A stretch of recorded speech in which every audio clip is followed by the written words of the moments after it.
Hey guys, welcome to Hollywood Hills, and we report back after our first double header of the season. Apologies for sounding a little bit rough here, but it was 2 full days on the mic with around about maybe 10 hours sleep over the last 3 days, so a great journey.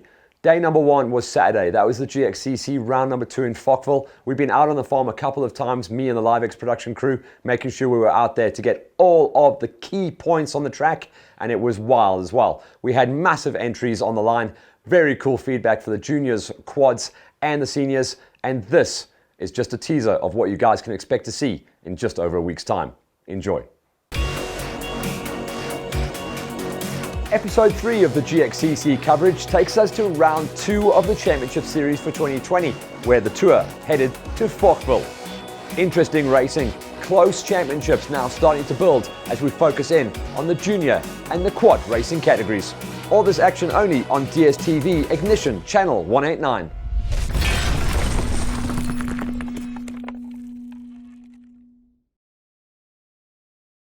So that was day number 1 for Hollywood. Now let's talk about day number 2. It started out at 3:30 in the morning, me driving to the airport and catching the red eye going down to PE. Why? Because it's ice, baby, ice. Inner City Enduro round number 1 of a 3-round championship where we hit PE Barkens Valley, then in Joburg for the Fast KTM event, and then a brand new event in Pietermaritzburg, KZN later on in the year. But this was Barkens Valley and PE, where the reigning champion Wade Young was out there once again to try and retain his title as King of Ice. But you had all the players there. Flanny was in the mix. All of the factory boys were down there. Heinrich Aust made the move up into the pro category, and Double T was in the house as well. All of those top riders have either tasted victory or at least a couple of podiums along the way.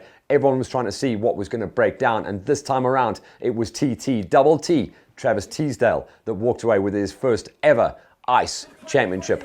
We're going to be working with the guys from ICE as well. They're going to be feeding us some of the videos as they produce them, so watch out for those coming down the pipe. We're going to do a little bit of a partnership with the guys from ICE and Red Cherry Adventures to show what went down at the PE round of ICE as we get ready to go forward into ICE round number 2. That's going to be on the 30th and 31st of May up at Fast KTM. Cannot wait for that. But let's talk about some of our guys that work with us here at Hollywood Hills and go a little bit back in time to Saturday in GXCC, where Ruben Racing brought the pain to 4 of the racing categories.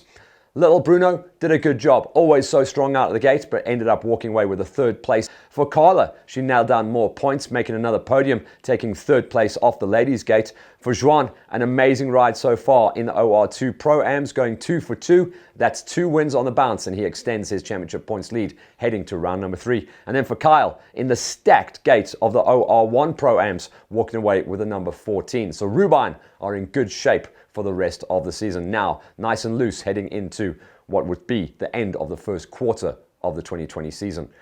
And then our friends for 421 Racing. Well, last year 421 can say they had that little bit of bad luck cloud over them, and they seem to still have a little sprinkling of that as well. Let's start out with the man that he says if he didn't have bad luck, he'd have no luck at all, Brian Herbst. So he got a good drop off the line. He ran the pace early on, and he was in the dice for first place, running around about a 2-spot most of the event, and then he started to have some critical mechanical failure. A collapsed bearing, the chain jammed up, he managed to get the chain out, and on his way back to the pits, the bearing said no more, how's it, and he had to park it. He still scored 6th place points, but Brian Herbst is in trouble at this stage of the championship with 6 rounds still to go.